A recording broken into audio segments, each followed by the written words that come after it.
The story begins at Alaskan Air Force Base in the United States, where a transport plane is preparing for takeoff. On board are 52 prisoners being transferred to a federal prison in Washington. Most of them are extremely dangerous criminals. But among them is one figure who clearly stands apart. He is restrained more tightly than the others, guarded more closely, and silently watched by every inmate on the plane.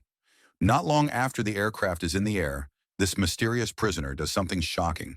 He pulls out one of his own teeth, revealing a thin wire hidden inside, a tool meant to unlock his restraints. But before he can make his move, the situation suddenly spirals out of control. The plane suffers a critical malfunction, one of its wings catches fire, and panic spreads through everyone on board. Get closer!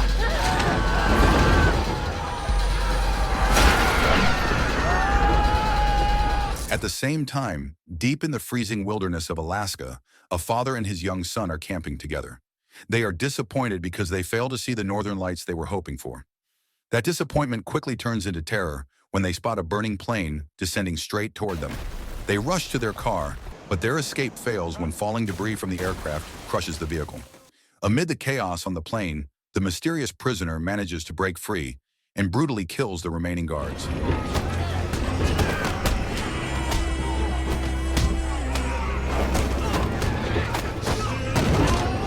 Soon after, the aircraft crashes into the cold Alaskan forest. Despite the violent impact, several other prisoners manage to survive the deadly crash.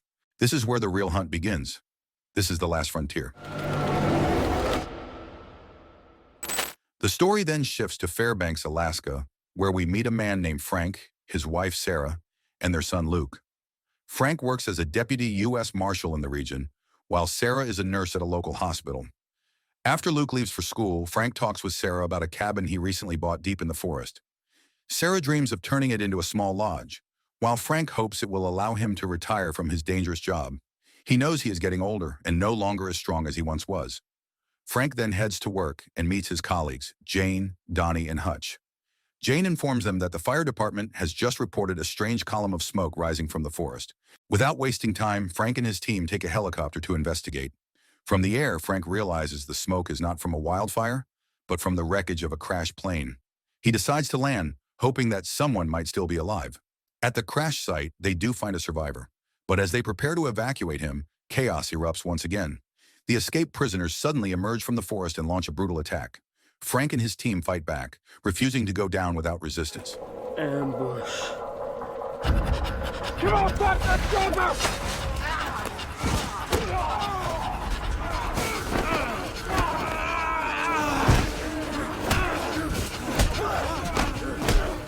Tragically, Donnie is stabbed multiple times in the abdomen and collapses.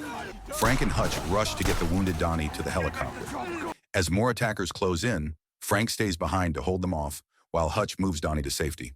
Alone and overwhelmed, Frank comes dangerously close to being killed. At the last moment, another survivor appears. His name is Granger, and he immediately jumps in to help Frank.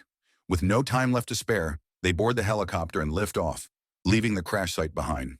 One of the prisoners tries to cling to the helicopter during takeoff, but Frank shows no mercy and kicks him away. Meanwhile, at CIA headquarters in Virginia, an agent reports to her superior, Bradford, about the crashed plane. It turns out the aircraft was carrying the Atwater Protocol, and the prisoner transfer itself was a top-secret CIA operation. With the situation spiraling out of control, Bradford makes a bold decision. She orders the immediate recall of an agent named Sydney, even though Sydney is currently suspended. Despite her status, Sydney is the one person who understands Havoc better than anyone else, because she is the one who created him. The heavily guarded and extremely dangerous prisoner from the plane is revealed to be Havoc. Not long after, Sydney is forcibly taken from her nephew's birthday party and brought straight back to headquarters. Bradford demands that she return to active duty and take charge of the investigation into the plane crash. Sydney is told that she will be working alongside Frank to track down Havoc. However, she is strictly forbidden from telling anyone, including Frank, the true nature of the CIA's secret mission. On the other side of the chaos, Frank immediately mobilizes his forces and declares a state of emergency. The escaped prisoners are considered high-level threats, so Frank orders all entry and exit points along the Alaska border to be sealed. Before being taken to the hospital, Granger shares critical information with Frank. He explains that the plane was transporting a federal prisoner named Havelock, who had been shackled, hooded, and restrained with multiple layers of chains. Granger is convinced that Havelock was the one who sabotaged the aircraft and caused the crash. Elsewhere, Luke and his girlfriend Kira skip school, with Luke suggesting a trip to his father's newly purchased cabin deep in the forest. Without realizing it, they are walking straight into the beginning of a disaster. Back at the emergency command post, Frank gathers local police and state troops to assess the situation. Out of the 52 prisoners on the plane, 23 are confirmed dead, 11 have been recaptured, and 18 are still missing. Time is running out, and they must be found before nightfall. In the middle of the briefing, Sydney arrives and briefly explains that the plane changed course due to a secret federal mission. Frank is clearly unhappy with the vague explanation. The crash happened under his jurisdiction, and he wants to know exactly what mission caused it. Sydney refuses to answer and instead walks away to examine the bodies of the dead prisoners. As Sydney inspects the bodies, Frank confronts her again. He tells her that he knows she is searching for a prisoner named Havelock, who is clearly still alive and now roaming free in the wilderness. Sydney is caught off guard when Frank reveals that he learned Havelock's name from a surviving Marshal named Granger.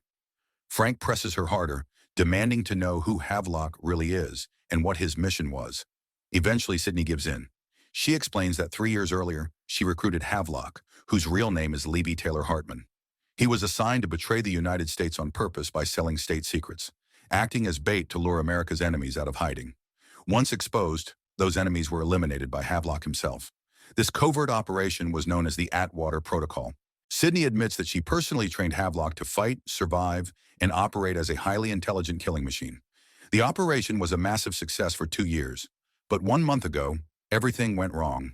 Havelock truly defected, escaping with classified national secrets. Now the weapon the CIA created has turned into a very real and dangerous threat to the agency itself. After that, Frank heads to the hospital to see his wife and check on his partner Donnie. Sadly, he learns that Donnie has died after losing too much blood. The news hits Frank hard and leaves him completely shaken. Worried about his family, Frank calls Jane and asks her to pick up Luke from school. Not long after, Donnie's wife arrives at the hospital, furious and overwhelmed with grief. She blames Frank for letting this tragedy happen. Frank has no words to defend himself. He had nearly died out there as well, and all he can do is hold her and try to comfort her. Elsewhere in the forest, an elderly man named Yi, who lives alone deep in the wilderness, is suddenly confronted by Havelock. Havelock takes him hostage, using the cabin as a place to clean himself up and change clothes. But after settling in, Havelock realizes that Yi has secretly sent out a radio signal to the authorities. Enraged by the betrayal, Havelock violently attacks the old man. In another part of the forest, Luke and his girlfriend Kira find their car stuck in heavy snow. With no other option, they leave the vehicle behind and walk the rest of the way to the cabin. Once inside, their disappointment grows when they realize there is no signal at all. At the same time, Frank receives a lead about an active emergency radio signal coming from Yi's cabin. Frank recognizes the location and immediately leads his team there, storming the cabin without hesitation. Inside, they find that Yi is still alive. Moments later, Havelock appears and launches an attack on them.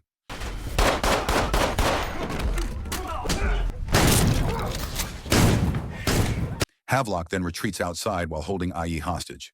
Frank attempts to negotiate, determined to capture Havelock alive. In a shocking turn, Sydney urges Frank to shoot, warning that Havelock will kill Yi. As the tension peaks, Sydney releases one of Yi's dogs. The animal attacks the hostage taker, inflicting fatal injuries. When Sydney checks the body, she realizes this man is not Havelock. The revelation leaves Frank visibly disappointed. Back at the command post, Sydney feels something is wrong when she looks closely at one of the dead prisoners. She immediately reviews the records of the marshals who were on the plane. The truth hits her when she sees Granger's photo. The body dressed in a prisoner's uniform belongs to the real Granger, who had already been killed. Frank is stunned as it becomes clear that the Granger who provided all the information earlier was not a marshal at all, but Havelock himself, using the disguise to deceive everyone. Realizing that his wife is now in danger, Frank rushes toward the hospital. On the way, he calls Sarah and warns her that the Granger being treated by her is not a marshal, but Havelock in disguise. Sarah is horrified by the revelation, especially as Havelock approaches her moments later. Frank finally reaches the hospital, but he is already too late. Havelock is gone, and Sarah has been taken with him. The realization fills Frank with rage and fear. While heading back to headquarters, Frank receives another blow. Jane informs him that Luke never showed up at school. She also learns that Luke left with his girlfriend, but no one knows where they went. At the same time, Havelock begins his next move. He blows up a telecommunications station, cutting off phone service and internet access across the city. When Frank arrives at headquarters, Hutch confirms the worst. All communication lines are down. Moments later, Havelock contacts Frank through the radio. He lets Frank know that Sarah is still alive and makes it clear that if Frank wants his wife to survive, he must act as Havelock's intermediary. The next day, Frank holds a press conference to brief the public. He explains that a plane made an emergency landing in the Yukon wilderness, carrying 52 prisoners and 8 U.S. Marshals. Although the crash site is far from the city, the situation is extremely dangerous. Several prisoners are still at large and roaming freely. Frank urges the public to remain cautious, stressing that these are highly dangerous federal inmates. With visible weight on his shoulders, he also reveals that his wife, Sarah, has been kidnapped by an escaped prisoner named Havelock. Elsewhere, a family traveling to a ski resort suddenly finds their car blocked by a man in a prison uniform with a metal prosthetic arm. The man appears terrified. He pulls cash from his artificial arm and asks a woman named Joy to take him to the nearest police station. Back at the CIA, Bradford contacts Sydney with alarming news. Before escaping, Havelock managed to hack into CIA servers and steal a top-secret file known as Archive 6. This file contains a complete list of targets who were hunted and eliminated through the Atwater Protocol. If that data falls into enemy hands, the CIA's reputation in global operations could collapse. Bradford orders Sydney to find Havelock as quickly as possible before the information is sold to hostile forces. Shortly after, Frank confronts Sydney and demands answers. He wants to know why Havelock is in Alaska and why his wife was taken. Cornered, Sydney finally admits the truth. The CIA operation to recapture Havelock failed completely, and her presence in Alaska is meant to contain the damage. She assures Frank that he is not alone and promises to help him get Sarah back. Later at headquarters, Frank meets a new team member named Cole. Frank assigns him to gather information on a prisoner who recently turned himself in. Around the same time, Frank learns that Luke and Kira are heading to the cabin Frank recently purchased in the forest. Not long after, Hutch brings more troubling news. A neighbor claims to have seen Sarah at Frank's house earlier that morning. Frank immediately rushes there. In the basement, Frank and his team discover a camera that appears to have been used to record Sarah's abduction, but the tape is missing. They also find that Frank's secret safe has been broken into. Havelock has stolen weapons and several pieces of Frank's clothing, leaving behind clear signs that he was there, planning his next steps. Not long after that, Sydney presents a video recording taken from the security camera inside Frank's house. Before the FBI arrived, she had already secured the tape herself, worried that it would be confiscated as evidence. When the footage is played, it becomes clear that the video was deliberately staged by Havelock. It shows Sarah being held captive, meant as a message. Havelock is demanding a negotiation. Sarah will be released if Frank hands over a prisoner named Henry, a man who has lost both of his hands. Havelock even sets a meeting time for later that afternoon in a remote location. Frank, if you find him, if you hand him over, I'll be set free. This is where you and I decide if we can trust each other. And you trust it if you don't. Sarah doesn't come home. As Frank digs deeper into the records, he discovers that Henry is far from an ordinary inmate. He is a former accountant responsible for massive financial fraud. At some point, Henry stole money from his own clients, which led the mafia he betrayed to burn him alive. He survived the attack, but lost both of his hands in the process. Frank then visits Henry in his cell, determined to learn what connection he has to Havelock. Henry refuses to cooperate and instead mocks Frank, acting confident and claiming he already has a plan to walk free before sunset. The comment pushes Frank to the edge. He nearly lashes out, but manages to restrain himself. All he can do is threaten to dump Henry back into the wilderness if he continues to stay silent. You think about what you're gonna tell me when I come back. Because from where I stand, I throw your ass back out there, you'd long fucking crawl to nowhere. Meanwhile, Luke and Kira are stunned when they discover an unconscious man inside a car, badly injured and barely alive. They have no idea who he is. Moved by pity, they decide to take him back to the cabin to help him recover. What they do not realize is that they have just brought a serious danger straight into their safe haven. Elsewhere, Havelock is hiding out in a cabin while holding Sarah hostage. He contacts Bradford and sends her a link to his phone. The link leads to a website Havelock created himself. On it is a countdown timer. If Havelock fails to enter a secret code every 72 hours, the site will automatically release the entire contents of Archive 6 to the public, the media, and all of the CIA's enemies. The threat sends Bradford into panic, pushing her to do everything possible to capture Havelock immediately. After contacting Bradford, Havelock returns his attention to Sarah. Sarah, having managed to free herself from her restraints, launches an attack. She briefly gains control of Havelock's gun, but Havelock quickly overpowers her and takes the weapon back. Her attempt to escape ends in complete failure. Back at headquarters, Bradford is under intense pressure from her superiors. With Archive 6 at risk, they question her decision to send Sydney into the field, especially since Sydney herself is under investigation due to her personal ties to Havelock. Before leaving, her superiors issue a final order. Havelock must be captured, and Bradford is given only 2 days to make it happen. Back in Fairbanks, Alaska, Frank interrogates Henry once again, demanding to know what connection he has to Havelock. Frank makes it clear that if Henry keeps silent, he may not survive long enough to ever reach trial. Under pressure, Henry finally talks. He insists that he does not know Havelock at all.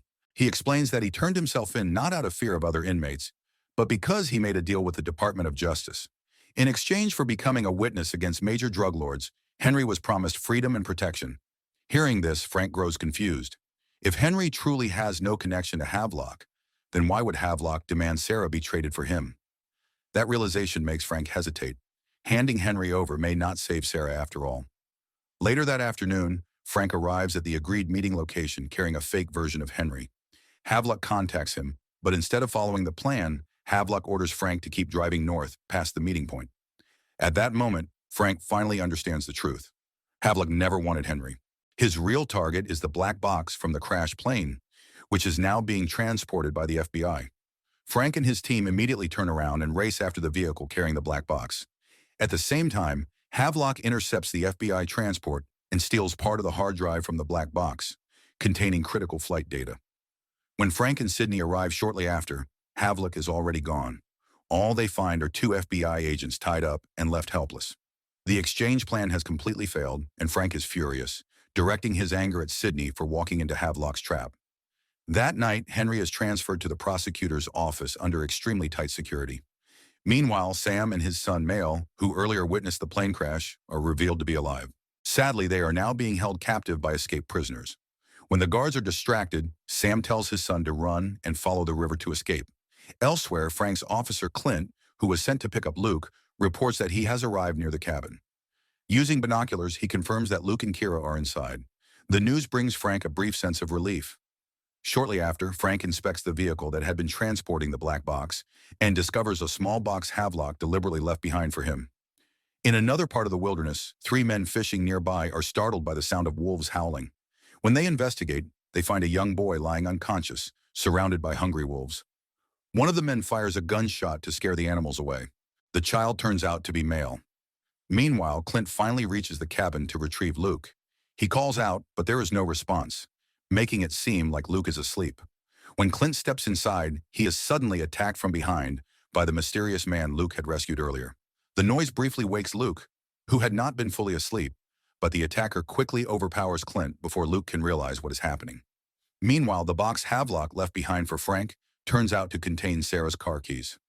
Realizing this is a deliberate clue, Frank immediately orders a search, convinced that Havelock cannot be far from where the car was abandoned. After combing the area, Frank and his team discover tire tracks near a bridge. They follow the trail and eventually find Sarah's car hidden deep in the forest. Sarah herself is nowhere to be found. Overcome with anger and frustration, Frank orders Hutch to call in additional backup. He is more determined than ever to hunt Havelock down. The next morning at the command post, Jane informs Frank that earlier that day, 3 men brought in a young boy. Frank meets the child, Male, who looks shaken and exhausted, and gives him food.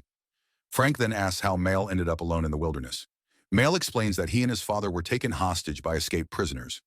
Frank shows Male photos of the fugitives, and with trembling hands, the boy points to one of them, identifying the man who held his father captive. He also makes it clear that the man was not acting alone, but with a group. Out in the deep forest, the group of escaped inmates holding Sam hostage unexpectedly comes across Havelock while he is resting. Mistaking him for an FBI agent due to the gun and binoculars in his bag, they take Havelock captive as well. Meanwhile, Sarah's whereabouts remain unknown, hidden somewhere by Havelock. Not long after, a bald inmate named Argento spots a tourist shuttle passing through the area. He and his crew move quickly to hijack it. As they approach, the tourists accidentally photograph them while taking pictures. When the driver tries to speed away, the inmates block the vehicle and take everyone hostage. I'm trying. Is that a gun? Knock, knock. Hey, hey! Put it down. Okay. A few hours later at the command post, Frank receives a report that one of the tourists managed to send out a distress signal. The message includes photos of the prisoners holding them hostage, and both Havelock and Sam are visible in the images. Frank immediately orders his team to track the satellite Wi-Fi signal from the vehicle. Back at the cabin, Luke and Kira are spending time with the mysterious man they rescued. He acts confused and disoriented, claiming he does not even know how he ended up there. Luke, trusting and open, tries to make conversation and shares stories about his overly protective parents. Meanwhile, Kira steps outside to gather firewood and discovers Clint's vehicle, clearly disabled. When she checks inside, she finds files containing information on escaped prisoners. One name stands out. The man inside the cabin is a fugitive named Romero. At the command post, while Frank is talking with Mail, Hutch brings urgent news. Sarah's location has finally been identified. Without hesitation, Frank and his team move in and raid a warehouse hidden in the forest. Inside, they find Sarah alive but weak from lack of food. Seeing his wife still alive fills Frank with relief. He plans to take her straight to the hospital, but Sarah insists she is fine. She then asks about Luke. Frank reassures her, saying Luke and Kira went to the cabin and are safe, since Clint has already been sent to pick them up. Elsewhere, Frank's team tries to make contact with the tourist vehicle, but there is no response. Everyone inside is being held hostage. Seeing this, an inmate named Covington grows suspicious and begins to believe that Havelock has leaked their location. Ever since they boarded the vehicle, Havelock has been constantly typing on his laptop. When Covington finally sees what Havelock is doing on the screen, the truth hits him. Havelock is not an ordinary fugitive, but the special prisoner who was once heavily guarded and kept hooded. Instead of feeling afraid, Covington becomes curious and challenges him. The confrontation ends quickly. Fueled by anger, Havelock violently overpowers Covington and the other inmates, leaving them completely helpless.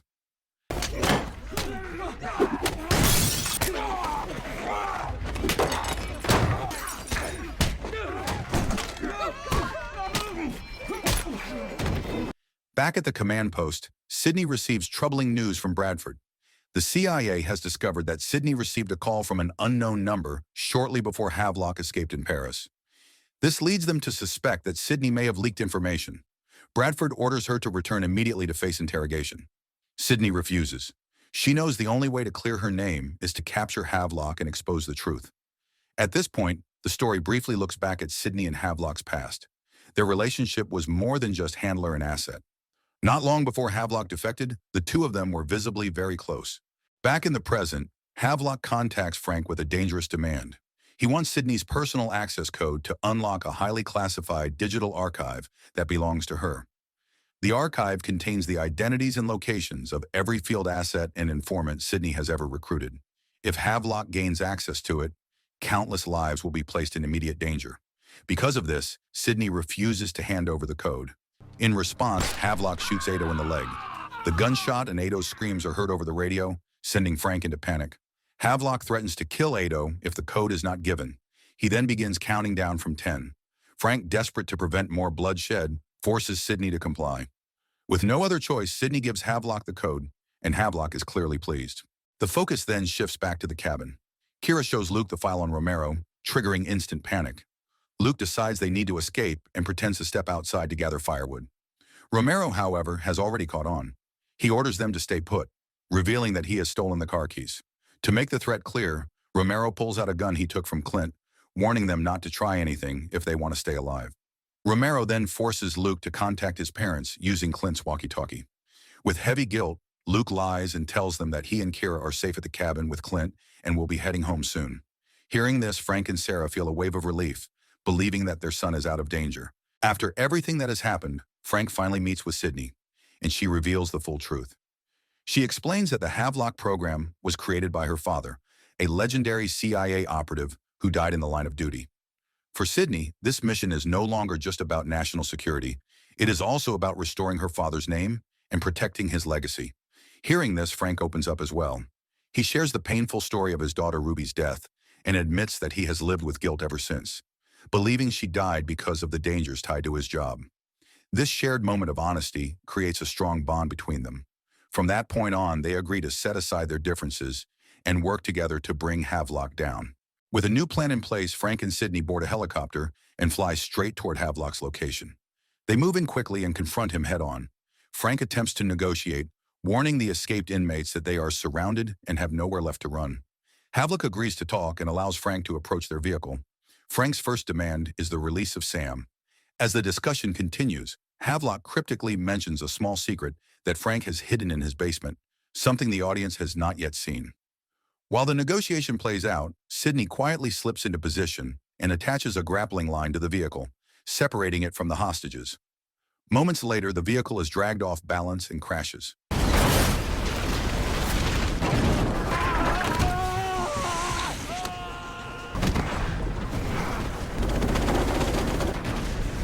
Frank's armed team suddenly appears on snowmobiles, swiftly capturing Covington and freeing the hostages. Soon after, Argento and Otto also fall and are taken into custody. Now only Frank and Havelock remain in the confrontation. When the helicopter lands, the vehicle comes to a stop, and Sydney arrives to arrest Havelock. Instead of surrendering, Havelock accelerates, even though the vehicle is still tethered to the helicopter. As Frank and Havelock struggle over a gun, the vehicle plunges toward a cliff.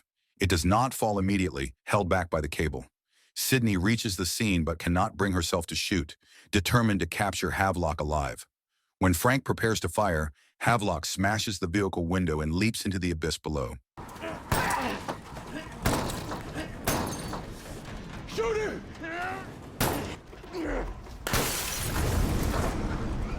After Frank manages to escape the wreckage, Sam thanks him for saving his life, allowing him to reunite with his son, Male. Later, back at home, Frank recalls Havelock's words about the secret hidden in his basement. He opens a box containing a weapon and finds a small note inside marked with the words, "Our secret." That night, Frank goes to a bar to clear his head and unexpectedly finds Sydney there as well. Frank hands her a memory card, revealing that he secretly took it from the printer Havelock used while holding Sarah hostage. Whatever Havelock was planning may be stored on that card.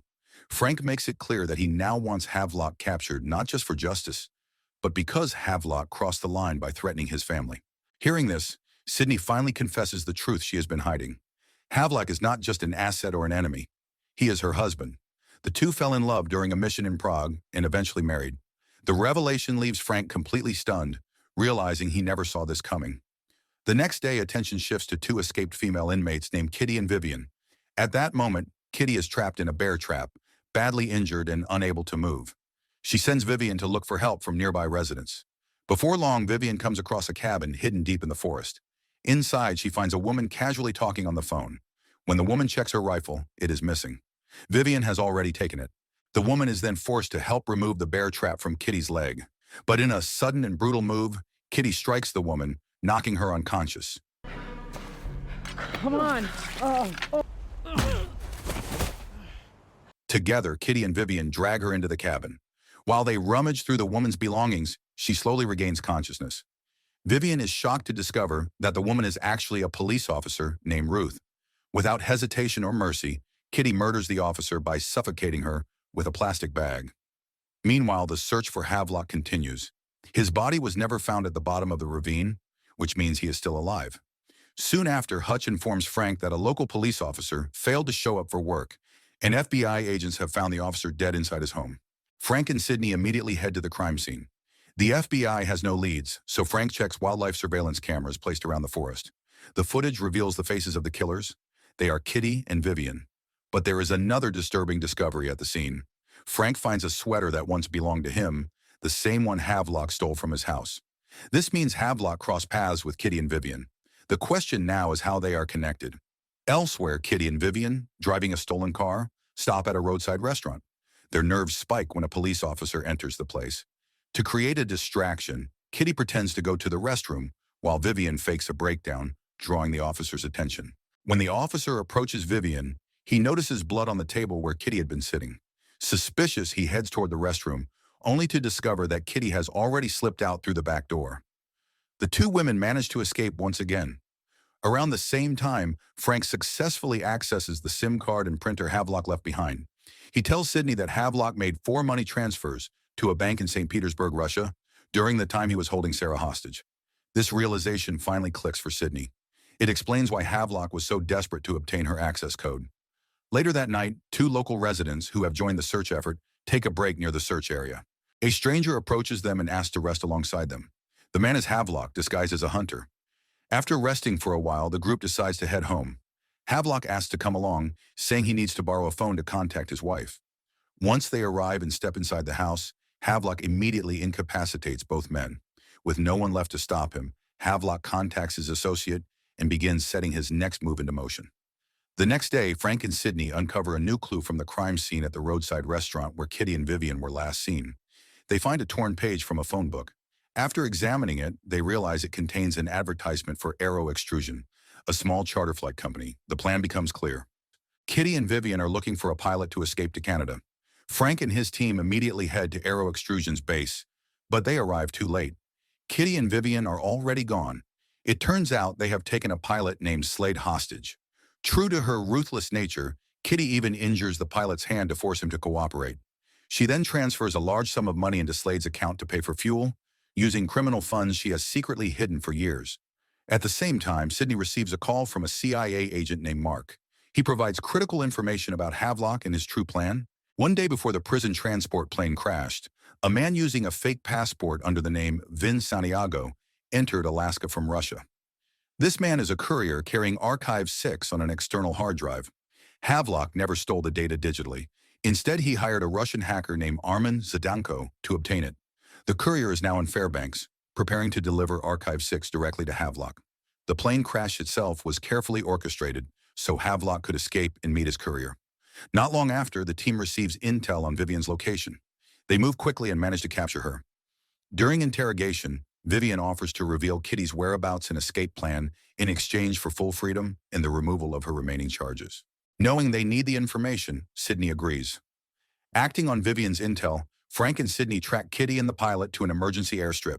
Cornered and refusing to return to prison, Kitty chooses to end her own life. The dangerous and brutal woman collapses and dies before she can be taken into custody. The following day, Frank and Sydney sense that Vivian is still hiding something about Havelock and Kitty.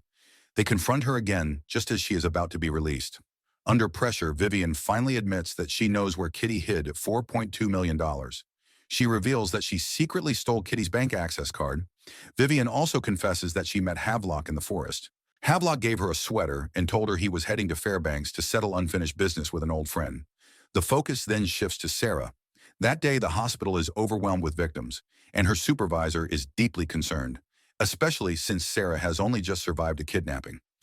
As a precaution, Sarah is ordered to meet with a psychologist, Dr. Todd Logan. She is told that if she refuses, she will be sent home and taken off duty. With no real choice, Sarah agrees and goes to see him.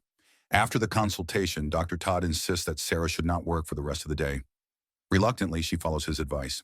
Instead of returning home, Sarah decides to go look for Luke. Only then does she remember that her car was stolen by Havelock.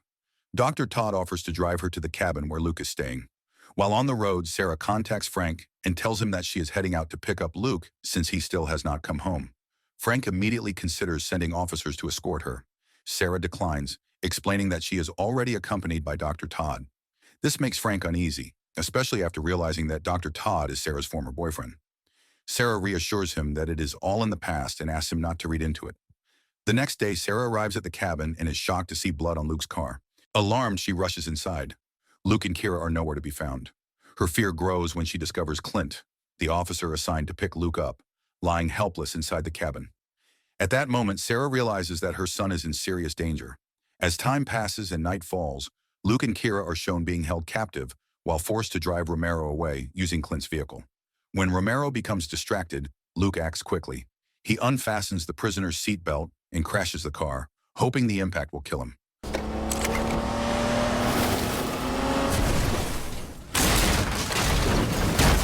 By the next morning, Luke and Kira regain consciousness, and thankfully, they are still alive. Luke tells Kira to go and find help, while he stays behind to distract the escaped inmate. To be continued. So the moral of the story is, if someone is willing to yank out their own tooth to escape, maybe do not trust your no-signal cabin getaway plan, and definitely do not invite random injured strangers inside.